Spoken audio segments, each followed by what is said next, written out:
仲有幾日就到農曆新年，今年天氣長時間都忽冷忽熱，最適合蓮花生長。但係受到經濟低迷嘅影響，有本地花農對蓮花嘅銷情就覺得有啲擔心。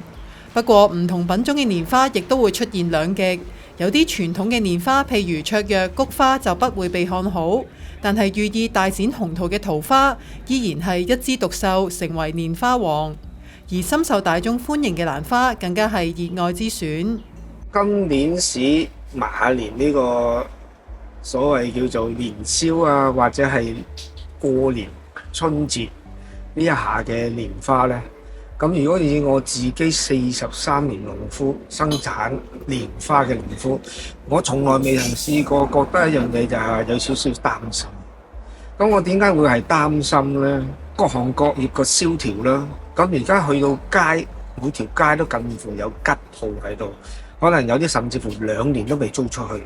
今時今日唔會有再好似以前20-30年前咁樣好美事。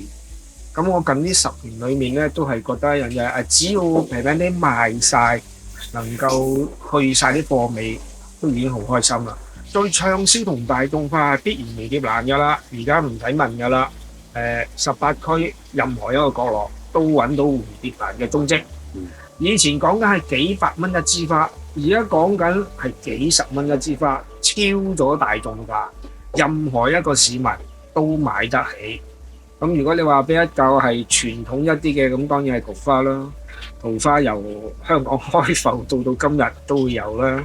咁佢亦都係寓意一樣嘢咩咧？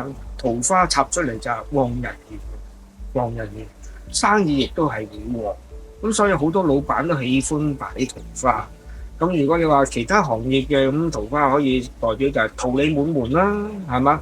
做老師啊，或者做其他行業就希望啲徒弟桃李滿門啊咁樣。如果講到桃花王，不能不講到元朗八鄉錦上路嘅財記桃花園。場主國財天話，全場最高達18尺嘅桃花王，由匯豐銀行總行早喺舊年已經訂購。今年天氣好，桃花正合時。場內有桃花600幾棵，希望可以賣出一半，主要係做熟客嘅生意。一隻4年噶啦，4年啦係啊，係咯，哇！呢隻你睇，大家去匯豐總行度睇下噶，喺總行啊呢樖？總行啊，匯豐總行啊係啊。哦，喺幾時訂㗎佢？好早訂啊，你隔年訂噶啦，唔係邊有俾咁大支俾㗎？個個都想要大支㗎，邊有咁多啫？我行咗得幾棵啫咯，得4棵咋？咪咯，開放1樓啊，今日天氣好啊，合唔合時啊？合適，市道都算差唔多啦，我哋做熟客嘅就。咁比起往年嗰個價錢嚟講，係大概有冇啲即係上落？高少少啦，高少少。乜都貴啊！我哋田租啊都20-30萬㗎，田租咯咁多田，又肥又打蟲水又人工，真係好咩㗎！我哋都係多先執埋人工㗎咋。咁呢棵桃花王大概幾錢到啊？呢啲咩咯？呢啲都要7-8萬蚊㗎，最高呢棵啦，最高。最靚噶啦，隔年訂噶啦，舊年訂真係啊！我一早就掛晒繩噶啦，唔係冇咁大支噶，佢驚死冇啊！